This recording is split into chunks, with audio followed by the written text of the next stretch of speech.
Hello guys. आज की video हम देखने वाले हैं file system in detail. File system हम कंपैरिजन करेंगे लिनक्स के साथ साथ उसके साथ साथ जो अदर ऑपरेटिंग सिस्टम होते हैं जैसे कि विंडोज हो गया उसके साथ भी हम कंपेयर करने वाले हैं। हमारा मोटो यही है कि हम फाइल सिस्टम लिनक्स के अंदर कैसे समझ सकते हैं, because file system is very important topic in Linux operating system और any operating system. Okay, so firstly understand what it's file system. Okay, इसकी डेफिनेशन क्या है? A file system is the method your computer uses to organize, store and find the files on the disk. Okay, so simply file system क्या करता है? File system क्या करता है? Organise करता है कुछ हमारी जो फाइल्स होगी, कुछ जो भी डेटा होगा, इन्हें ऑर्गेनाइज करने का काम करता है हमारा फाइल सिस्टम। जैसे कि आप एक लाइब्रेरी का यहाँ पर इमेज देख सकते हैं। यहाँ पर देखिए कैसे यहाँ पर कुछ बुक्स है, यहाँ पर ऑर्गेनाइज है, यहाँ पर सेक्शन वाइज ऑर्गेनाइज है, यहाँ पर ऑर्गेनाइज है। तो यही काम करता है हमारा फाइल सिस्टम, जो कि क्या करता है, जो भी फाइल्स है, डायरेक्टरीज है, जो भी चीजें है, उन्हें ऑर्गेनाइज करने का काम हमारा फाइल सिस्टम करता है। ठीक है, आई होप आपको ये सिंपल कंसेप्ट समझ में आ गया। ठीक है, चलिए आगे बढ़ते हैं। ओके, उसके बाद मैं आपको एक सिंपल कंपैरिजन दिखाता हूँ। ठीक है, ओके, यहाँ पर नहीं क्या, मैं आपको एक सिंपल एक ये है हमारे लिनक्स फाइल सिस्टम, जो कि पूरा फाइल सिस्टम है लिनक्स का। ठीक है, और ये है हमारा विंडोज का फाइल सिस्टम। जैसे कि जब भी हम लिनक्स में फाइल सिस्टम देखते हैं उसके अंदर एक मेन डायरेक्टरी होती है, जैसे कि ये हमारा रूट डायरेक्टरी हो गया। ठीक है, उसके बाद ये हमारा हो गया होम डायरेक्टरी, उसके बाद ये यूजर डायरेक्टरी, ऐसे बहुत सारी अलग अलग डायरेक्टरीज होती है। ठीक है, और वैसे ही सिमिलर वे में हमारा जो विंडोज फाइल एक्सप्लोर होता है उसके अंदर ऐसे सारे बहुत सारे सेक्शंस होते हैं। जैसे आप देख सकते हैं यहाँ पर मेरा जो ड्राइव है, ओके, पर्सनल ड्राइव है, इसके अंदर ये कुछ है। इसके अंदर देख सकते हैं डेस्कटॉप एक डायरेक्टरी है, डॉक्यूमेंट्स, पिक्चर्स, या फिर मेरा downloads, document, pictures, music, videos, ऐसे सब कुछ बहुत सारी डायरेक्टरीज है। आप यहाँ पर भी एक ओवरव्यू देख सकते हैं। ठीक है, तो ये सारा होता है, एक सिस्टम होता है, इसके अंदर बहुत सारी चीजें होते हैं जो ऑर्गेनाइज्ड वे में होती है, जिसका काम ही जो कि होता है फाइल सिस्टम के द्वारा। ठीक है, आपको एक बेसिक अंडरस्टैंडिंग आ गई है। ठीक है, आई होप आपको अंडरस्टैंडिंग आ गई होगी। अब बढ़ते हैं हम नेक्स्ट पार्ट की ओर। ठीक है, तो ठीक है, तो हमारी ये नेक्स्ट चीज है लोकेशन और पाथ फॉर्मेट। ठीक है, विंडोज में नहीं क्या, जो हमारा पाथ फॉर्मेट होता है वो बैकवर्ड स्लैश में होता है, और ये नहीं क्या स्टार्ट होता है ड्राइव से। लाइक मेरे पास अलग अलग से ड्राइव्स होते हैं, जैसे कि सी ड्राइव हो गया, ई ड्राइव हो सकता है। ठीक है, ई ड्राइव हो सकता है, कोई और आपके खुद के नाम का ड्राइव हो सकता है। तो उससे और कोलन से आपका जो पाथ होता है वो स्टार्ट होता है। ठीक है, और ये हमेशा बैकवर्ड स्लैश में होता है। और उसी तरफ हम देखें लिनक्स में, तो यहाँ पर ऐसा कुछ नहीं होता। ठीक है, कोई ऐसा ड्राइव वगैरह था। लिनक्स का जो पाथ चालू होता है वो इस डायरेक्टरी से चालू होता है, मतलब हमारी जो रूट डायरेक्टरी होती है उससे चालू होता है। ठीक है, फॉर एग्जाम्पल मैं आपको यहाँ पर एक बार दिखा देता हूँ। ठीक है, लिनक्स में, ओके, मैं यहाँ पर इसे क्लियर कर देता हूँ। ठीक है, तो यहाँ पर देखिए मैं यहाँ पर रूट डायरेक्टरी में हूँ। ठीक है, मैं आपको पहले होम डायरेक्टरी में चल के दिखाता हूँ। ठीक है, मैं अभी होम डायरेक्टरी में हूँ। ओके, देखने के लिए कि मेरी होम डायरेक्टरी है या नहीं, तो यहाँ पर मेरी सारी फाइल्स वगैरह है। ठीक है, मैं इसे क्लियर करता हूँ। पीडब्ल्यूडी कमांड से मैं चेक कर सकती हूँ कि मेरी होम डायरेक्टरी है या नहीं। देख सकते हैं आप, मेरी ये होम डायरेक्टरी है। अब मुझे जाना है रूट डायरेक्टरी में। ठीक है, सीडी स्लैश, अब मैं चला गया मेरी रूट डायरेक्टरी में। देखने के लिए मेरी करंट डायरेक्टरी कौन सी है, देखिए आप यहाँ से देख सकते हैं कि मेरी करंट डायरेक्टरी, इससे आपको आइडिया आ गया होगा। ठीक है, तो ऐसे होता है हमारा पाथ स्टार्ट। विंडोज में हमारे जो ड्राइव का नाम होता है और कोलन से स्टार्ट होता है, और लिनक्स में हमारा जो स्लैश होता है, फॉरवर्ड स्लैश, और जिसे हम कहते हैं रूट डायरेक्टरी, उससे स्टार्ट होता है। ठीक है, और जो भी प्रोग्राम्स वगैरह होता है लिनक्स में, वो हमारे सारे के सारे केस सेंसिटिव होते हैं। ठीक है, तो नॉर्मली अगर मैं कहूंगा, और और जो हमारा विंडोज ऑपरेटिंग सिस्टम है उसमें केस सेंसिटिव ये नहीं होता है। ठीक है, मैं आपको दिखाता हूँ। मैंने अगर एक फाइल यहाँ पर मैं पहले मेरी होम डायरेक्टरी में चला जाता हूँ मैं। ठीक है, मैंने यहाँ पर अगर एक फाइल क्रिएट करता हूँ और टच फाइल, ठीक है, ये फाइल क्रिएट कर देगा। मैं आपको दिखाता हूँ, ls-lrth, देखिए इसने एक फाइल क्रिएट कर दी। मैं एक और फाइल क्रिएट करता हूँ। ठीक है, टच, इस बार कैपिटल इसमें करता हूँ और फाइल, फिर से ls-lrth, देखिए ये मेरी दो फाइल क्रिएट करता है। ठीक है, बट ऐसा विंडोज में नहीं होगा। अगर मैं विंडोज में ऐसा ट्राई करता हूँ तो ये आपको कहेगा कि do you want to replace this file, क्योंकि जो केस सेंसिटिव होता है वो विंडोज में, हमारे जो विंडोज होता है उसमें केस सेंसिटिव जो चीजें होती है वो होती है। ठीक है, वहां पर आपको फाइल अगर क्रिएट करना है तो आप देख सकते हैं वहां पर कि फाइल कैसी आपको क्रिएट करनी है, कैपिटल साइज में, स्मॉल साइज में, यहाँ पर एक स्पेसिफाइड रूल्स होता है। बट हमारा जो लिनक्स होता है उसमें ऐसा कुछ नहीं होता है, आप स्मॉल कैपिटल कौन से भी वे में फाइल क्रिएट कर सकते हैं। मैं आपको एक डेमो एग्जांपल देता हूँ यहाँ पर, ठीक है। तो यहाँ पर मैं हूँ, तो यहाँ पर मैं एक डायरेक्टरी क्रिएट करता हूँ, ठीक है। एक टीएक्सटी सॉरी टीएक्सटी फाइल में क्रिएट करता हूँ। मेरे टीएक्सटी का फाइल का नाम लेता हूँ मैं तिलक, ओके। या फिर राजू नाम देता हूँ, ठीक है, राजू। एक राजू नाम की फाइल क्रिएट होगी, ठीक है। मैं एक और बार राजू नाम की, बट उसकी जो सेंसिटिव केस है मैं चेंज करता हूँ। यहाँ पर मैं पहला नाम कैपिटल में लिखता हूँ राजू। देखिए यहाँ पर मुझे मैसेज आ गया है कि do you want to rename this file with the first file Raju which is in a small case, ऐसा आता है। इट मीन्स दैट यहाँ पर जो हमारा विंडोज है, यहाँ पर जो केस सेंसिटिव का नेचर होता है वो प्रेजेंट होता है, ठीक है। हम क्रिएट नहीं कर सकते स्मॉल कैपिटल लेटर्स में फाइल, बट हमारे लिनक्स में ऐसा कुछ नहीं होता है, ठीक है। आई होप आपको ये अंडरस्टैंडिंग आ गई होगी, ठीक है। चलिए बढ़ते हैं हमारे नेक्स्ट पार्ट की तरफ। तो हमारा पहला चीज है कि हमारे पास कौन से टाइप के फाइल सिस्टम्स होते हैं, ठीक है। ओके, फाइल सिस्टम कौन कौन से टाइप के होते हैं? तो हमारे पास है एक थर्ड एक्सटेंडेड फाइल सिस्टम, ठीक है। एक टाइप के एक फाइल एक मतलब एक टाइप की फाइल सिस्टम है, ओके, जो कि लिनक्स वगैरह में यूज होती है। सेकंड है हमारी एक फोर्थ एक्सटेंडेड फाइल सिस्टम है। इसके बारे में मैं आपको बहुत डिटेल में बताऊंगा कि कैसे आप फाइल सिस्टम चेक कर सकते हैं, ठीक है। जो कि हमारे इससे कहते हैं, इसका फुल फॉर्म क्या है? Fourth extended file system. ये यूज होती है हमारी उबंटू में, फेडोरा की ऑपरेटिंग सिस्टम से इनमें यूज होती है। फिर एक्सटेंडेड फाइल सिस्टम, ये एक्सटेंडेड फाइल सिस्टम ये भी Ubuntu, Debian, Fedora, CentOS, Red Hat Enterprise Linux इसमें यूज होती है। फिर हमारी आती है बी ट्री फाइल सिस्टम, ठीक है। ये ओपन एसयूएससी और इसमें यूज होती है ऑपरेटिंग सिस्टम्स में। दूसरा आती है फिफ्थ हमारी आती है फाइल लोकेशन टेबल।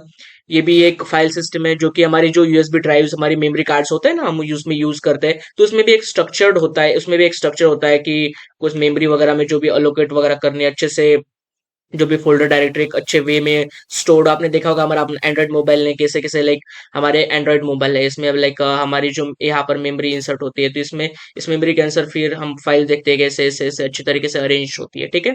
तो इसी का काम है, वहां पर FAT एक फाइल सिस्टम यूज होती है, ठीक है। अब हमारे पास कुछ कमांड है, अगर मुझे देखना हो कि लिनक्स जो फाइल सिस्टम है मुझे देखना हो, तो यहाँ पर कुछ कमांड्स है, ठीक है। पहली कमांड है एक LSBLK-F, फिर आता है DF-TH, और एक कमांड है, ठीक है।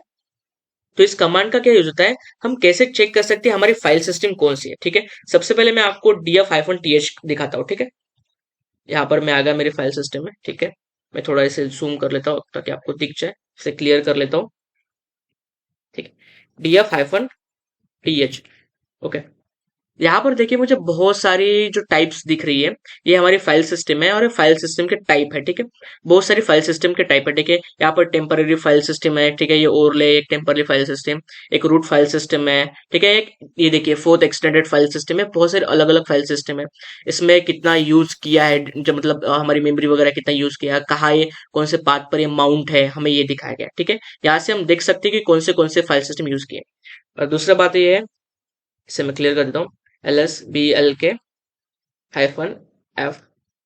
यहाँ पर हम देख सकते हैं सिंपली हमारे जो लिनक्स ये हमारा ऑपरेटिंग सिस्टम है, यहाँ पर कौन सी फाइल सिस्टम इंस्टॉल्ड है, ठीक है। यहाँ पर मुझे देख रही है कि एक्सटेंडेड जो फोर्थ एक्सटेंडेड फाइल सिस्टम ये है, और एक स्वैप नाम की है, ठीक है। तो इससे मुझे पता चल जाता है कि कौन सी मेरे जो ऑपरेटिंग सिस्टम है इसमें कौन सी जो फाइल सिस्टम है वो इंस्टॉल्ड है, ठीक है। आई होप इससे आपको एक अच्छा आइडिया आ गया होगा कि कैसे हम फाइल सिस्टम चेक कर सकते हैं हमारे जो ऑपरेटिंग सिस्टम है उसमें, ठीक है। अब आगे बढ़ते हैं।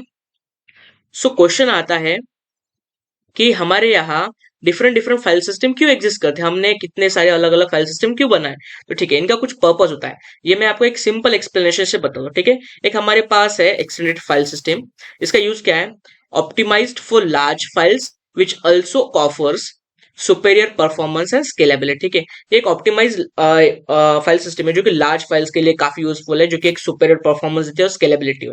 On the other hand fourth extended file system, ये क्या करती है, perform well across various file sizes, but less efficient with extremely large file, जो बड़ी लार्ज फाइल होते हैं उसमें वो इतने एफिशिएंट नहीं है। इसका मतलब क्या है, हमारे पास अलग अलग क्राइटेरिया होंगे, ठीक है, मेरा कुछ एक फर्स्ट नंबर का कुछ क्राइटेरिया होगा, फिर सेकंड नंबर का कुछ क्राइटेरिया होगा, तो मुझे अलग अलग क्राइटेरिया के लिए कुछ अलग अलग फाइल सिस्टम चाहिए होगी। तो इसलिए कुछ अलग अलग फाइल सिस्टम क्रिएट किए, लाइक यहाँ पर मुझे XFS का यूज चाहिए तो मैंने XFS यूज कर ली, यहाँ पर मुझे ext4 चाहिए तो मैंने ext4 लाइक यूज कर ली। मेरा क्राइटेरिया है, लाइक मुझे जैसे मुझे फाइल सिस्टम को स्टोर करना है, वैसी मेरी रिक्वायरमेंट है, वैसे आपके लिए फाइल सिस्टम बनाई गई है, तो आपको वैसे वहां पर यूज करना है। सिंपली आपको अंडरस्टैंड आ गया, जैसा मेरा रिक्वायरमेंट है वैसी मुझे फाइल सिस्टम चाहिए, तो उसके लिए ही डिफरेंट डिफरेंट फाइल सिस्टम यहाँ पर बनाई गई है, ठीक है। चलिए आगे बढ़ते हैं।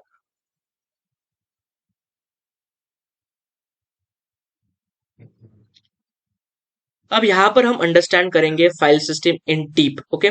फाइल सिस्टम डीप मैनर में अंडरस्टैंड करेंगे, ठीक है। सबसे पहले मैं आपको पेन का कलर चेंज कर लेता हूँ, ठीक है, ताकि अच्छी तरीके से दिख जाए आपको, ठीक है। तो यहाँ पर हमारी जो लिनक्स में होती है ना root directory, which is a very important directory, जो कि हमारा स्टार्ट होता है। एक जो पेड़ होता है ना, अभी पेड़ निकालूंगा मैं आपके लिए, मैं आपको कहूंगा ये पेड़ जो है इसका स्टार्ट, या फिर मैं कहूंगा जो पेड़ कहाँ से स्टार्ट होता है, हमारा यहाँ से रूट से, ठीक है। इसके रूट्स होते हैं, ऐसे ऐसे ऐसे रूट्स होते हैं। ये जहां से स्टार्ट हो रहा है, ये यहाँ से स्टार्ट हो रहा है, तो इसका रूट है। फिर ये आगे आगे आगे बढ़ता जा रहा है, इसके अलग अलग अलग अलग जो भी ब्रांचेस है वो बनती जा रही है, बट स्टार्ट ये है। तो यही है हमारा रूट डायरेक्टरी, जहां से सब कुछ स्टार्ट हो रहा है। फिर उसके अंदर आती है होम डायरेक्टरी, फिर ईटीसी, फिर वेरिएबल, फिर यूजर, उसके अंदर बीन, लाइब्रेरी, इंक्लूड, शेयर, ये बहुत सारी लाइब्रेरीज आती है। तो ठीक है, मैं ईच एंड एवरी कंसेप्ट आपको बहुत डिटेल से बताऊंगा, ठीक है। सबसे पहले हम जंप करते हैं हमारे जो ऑपरेटिंग लिनक्स पे है, ऑपरेटिंग सिस्टम वहां पे जंप करते हैं। मैं आपको सारी की सारी डायरेक्टरीज वगैरह वहां आपको अच्छे तरीके से दिखाता हूँ, ठीक है। तो सबसे पहले मैं यहाँ पर एक क्लियर कर लेता हूँ, थोड़ा और जूम कर लेता हूँ तभी आप लोगों को दिख जाए। सबसे पहले मैं जाता हूँ मेरे रूट डायरेक्टरी में, ठीक है। अभी मैं रूट डायरेक्टरी में पहुंच गया हूँ, देखने के लिए मैंने ये कमांड यूज कर लिया, मुझे पता चल गया कि मेरे रूट डायरेक्टरी में अभी मुझे यहाँ पर देखना है। जैसे कि हमने रूट डायरेक्टरी में जाके देखा था, तो यहाँ पर बहुत सारी डायरेक्टरीज थी, रूट डायरेक्टरीज, होम डायरेक्टरीज, ऐसे डायरेक्टरीज थी। क्या मुझे वो दिखती है? तो उसके लिए मैं क्या करूंगा, LS-LRTH। तो देखिए भाई साहब, बहुत सारी डायरेक्टरीज यहाँ पर बनी हुई है, यहाँ से केस चेक कर सकता हूँ मैं। DDD मतलब ये डायरेक्टरी है, यहाँ पर हाइफन है मतलब एक लिंक है, ठीक है। यहाँ से मुझे पता चल रहा है। यहाँ पर देखिए बहुत सारे टेम्परेरी, सिस, रन, ईटीसी, डेव, प्रॉक, वैर, बहुत सारे डायरेक्टरी। अभी मैं क्या करता हूँ, एक ईटीसी डायरेक्टरी में चला जाता हूँ, ठीक है, CD ETC। तो यहाँ पर ईटीसी डायरेक्टरी के मैं अंदर, इसके अंदर देखता हूँ कि क्या कुछ है। तो उसके लिए मैं क्या करूंगा, CD ETC करूंगा, फिर उसके बाद LS-LRTH। मैं अंदर चला गया भाई साहब, यहाँ पर देखिए बहुत सारी चीजें हैं। तो एग्जैक्टली ईटीसी का पर्पज क्या होता है, ठीक है। ईटीसी का पर्पज ये होता है कि ये आपके जितने भी पासवर्ड्स वगैरह, कॉन्फ़िगरेशन, इसके रिलेटेड जो भी डेटा होता है, अकाउंट रिलेटेड डेटा होता है, वो यहाँ पर स्टोर करती है, ठीक है। सारा का सारा डेटा आपका यहाँ पर स्टोर होता है, ये होता है आपका ईटीसी का यूज। तो फिर से हम बैक में चले जाते हैं, फिर और देखते हैं इसके अंदर और क्या है। ईटीसी हो गया, अभी वैर देखते हैं, ठीक है। सीडी करता हूँ, व्यार यहाँ पर आ जाता हूँ, इसके अंदर क्या है मैं वो देख लेता हूँ, ठीक है। व्यार के अंदर आप देख सकते हैं यहाँ पर टीएमपी, लाइब्रेरीज, बैकअप, क्रैश। इसमें सिंपल वर्ड्स में आपको बताऊं, जो भी वेरिएबल डेटा होता है, जब भी हमारा जो लॉग्स वगैरह होता है ना, जो हम लॉग्स वगैरह, जो कि लॉग्स डेली चेंज होते हैं, बहुत सारे लॉग्स चेंज होते हैं, मेल वगैरह होते हैं, तो जो भी वेरिएबल टाइप का डेटा होता है वो यहाँ पर वैर के अंदर स्टोर हो जाता है, ठीक है। सिंपल वर्ड्स में आपको ध्यान में आ गया, ठीक है। फिर से हम बैक चले जाते हैं, बैक जाना है तो हमारे CD स्पेस डॉट डॉट ऐसा करना पड़ता है। फिर से मैं यहाँ पर देखता हूँ, मैंने व्यार देख लिया है, ओके, रूट देख लिया है, ETC देख लिया है। अभी मैं यूजर देखता हूँ, ठीक है, CD USR, ठीक है,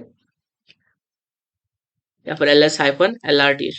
तो यूजर के अंदर क्या होता है, जो भी यूजर होता है हमारा, उसका जो भी डेटा होता है, जिसका उसका अकाउंट इन्फॉर्मेशन वगैरह, जो भी एडमिनिस्ट्रेशन रिलेटेड इन्फॉर्मेशन है, यूजर का रिलेटेड में पकड़ लेता हूँ, जो भी इन्फॉर्मेशन है वो USR इस डायरेक्टरी के अंदर स्टोर है, उसके रिलेटेड डेटा पूरा का पूरा स्टोर होता है, ठीक है। फिर यूजर के अंदर होता है बिन, ठीक है, यूजर के अंदर बिन होता है, मैं CD बिन कर देता हूँ और यहाँ पर देखता हूँ LS-LRTH। तो बिन के अंदर क्या होता है, जो भी बाइनरी डेटा होता है पूरा, जो भी ये यहाँ पर पूरा बाइनरी डेटा प्रेजेंट होता है, आप देख सकते हैं फाइल्स वगैरह, पूरा A to Z binary data, और ये लिंक्स है सारी, ये पूरा बाइनरी डेटा यहाँ पर प्रेजेंट होता है। मैं आपको ट्राई करके दिखाता हूँ, अगर ये फाइल ओपन होती है, get con, okay, maybe binary file, seat anyway. हाँ देखिए यहाँ पर मुझे कहा नहीं है कि फाइनल बाइनरी फाइल है, आपको देखना है, जी हाँ मुझे देखना है। तो देखिए आप कुछ ऐसे ये बाइनरी फाइल दिखती है, आपको कुछ समझ में नहीं आएगा क्योंकि ये पूरा बाइनरी फाइल है। क्वाइट करने के लिए मैं क्यू दबाऊंगा और बाहर आ जाऊंगा, ठीक है। आपको समझ में आ गया बाइनरी फाइल्स क्या है, ठीक है। फिर से मैं LS-LRTH करता हूँ, ठीक है। हमने और क्या क्या रह गया हमारा, यहाँ पर ये बिन उसका सेम पर्पज है, ठीक है, डायरेक्टली हमने यहाँ पर बता दिया था। एक मीडिया नाम की भी एक डायरेक्टरी है, मैं भी आपको वही दिखाता हूँ, CD मीडिया LS-LRTH, ठीक है। मीडिया का काम क्या, यहाँ पर क्या काम है, यहाँ पर मुझे मीडिया एम्प्टी दिखा रहा है क्योंकि ना मैंने कोई ऐसी एक्सटर्नल ड्राइव इसमें डाली है ना कुछ डाला है। अगर मैं कोई भी एक्सटर्नल ड्राइव वगैरह ऐसा डालता हूँ तो जो उसका रिलेटेड जो भी डेटा होगा वो यहाँ पर मुझे दिख जाएगा, ठीक है। यहाँ पर मुझे इस डायरेक्टरी मीडिया डायरेक्टरी में दिख जाएगा। ये हो सकता है मेरी वो कोई डिस्क हो, ठीक है, हमारे पहले टाइम में हम जो डिस्क यूज करते थे, ठीक है, तो वो अगर मैं डालता हूँ उसका रिलेटेड डेटा मुझे यहाँ पे मिल जाता था, ठीक है। तो मोस्ट ऑफ द थिंग हमने यहाँ पर कवर कर लिया, ठीक है। मैं देखता हूँ और कुछ मैंने मिस तो नहीं कर दिया बताने का। यूजर के अंदर इंक्लूड वगैरह होता है, ठीक है, मैं देखता हूँ यूजर के अंदर हमारे इंक्लूड है या नहीं। Just a minute. ओके, अभी मैं चला जाता हूँ यूजर में, CD USR, ठीक है, फिर जाता हूँ CD इंक्लूड, ओके, LS-LRTH। तो इंक्लूड में क्या होता है, अभी तो मेरे यहाँ पर कुछ ज्यादा है नहीं। इंक्लूड में क्या होता है, जब आप प्रोग्रामिंग कर रहे होते हैं ना, जैसे C++ में, तो वहां पर आपको कुछ हेडर फाइल्स चाहिए होती है, जैसे कि हम करते हैं ना #include_stdio.h, जैसे नॉर्मल C++ में करते हैं। तो वो सारी हेडर फाइल्स हमारे इंक्लूड में हमारा पूरा पूरा स्टोर होता है, ठीक है। उसके बाद आते हैं, हम बैक करते हैं, उसके बाद देखते हैं shared, CD shared, okay, share है, आई गेस शेयर है, ओके, शेयर है, LS-LRT। तो यहाँ पर जितना भी हमारा शेयर डेटा जो होता है, जो एप्लीकेशन टू एप्लीकेशन शेयर होता है, ठीक है, मैं एक एप्लीकेशन यूज कर रहा हूँ, दूसरा एप्लीकेशन यूज कर रहा हूँ, उसके अंदर जो भी डेटा होता है वो सारा का सारा यहाँ पर हमारा स्टोर होता है, ठीक है। सो मैंने आपको फाइल सिस्टम का जो पूरा स्ट्रक्चर है वो पूरा तरह बता दिया है। अब हमारा बचा है होम, ठीक है, होम डायरेक्टरी। अगर मुझे होम डायरेक्टरी में जाना हो तो मैं क्या करूंगा, यहाँ पर CD $होम कर दूंगा, ठीक है। आपको होम डायरेक्टरी में जाना हो तो आप एक और यूज कर सकते हैं, मैं आपको बताता हूँ। ये एक तो $होम तो एक ऑप्शन है, फिर उसके बाद ये कर सकते हैं CD, एक टिल्डे सिंबल होता है, इसके अंदर जाएंगे तो आप भी होम डायरेक्टरी में ही चले जाएंगे, ठीक है। आपको समझ में आया, देखिए आप यहाँ पर देख सकते हैं सेम सिंबल है, ठीक है, देख सकते हैं आप, सेम है, ठीक है। तो यहाँ पर क्या होता है, होम डायरेक्टरी यहाँ पर मेरा पूरा एनवायरमेंट है, जो भी यूजर है उसका खुद का पूरा एनवायरमेंट है। यहाँ पर वो अपनी फाइल क्रिएट कर रहा है, डायरेक्टरीज क्रिएट कर, सब कुछ कर रहा है। तो यहाँ पर मैं आपको दिखाता हूँ, एल्स हैपन। यहाँ पर देखिए मैंने मेरी फाइल्स क्रिएट की है, डायरेक्टरीज क्रिएट की है, मेरे सारे प्रोजेक्ट्स है, पूरा का पूरा जो मेरा डेटा है, मेरा खुद का यूजर का डेटा है, वो सारा का सारा डेटा यहाँ पर प्रेजेंट है। यहाँ पर मैं सारी कमांड्स वगैरह ये सब कुछ यूज कर सकता हूँ। मुझे एक और आपको एक बताना था, आई मिस्ड, आई गेस, मैं देखता हूँ मैंने मिस तो नहीं कर दिया हूँ। हम्म, मैं भी चैट जीपीटी में देख रहा था, मैं आपको जस्ट दिखाता हूँ which is very important, okay.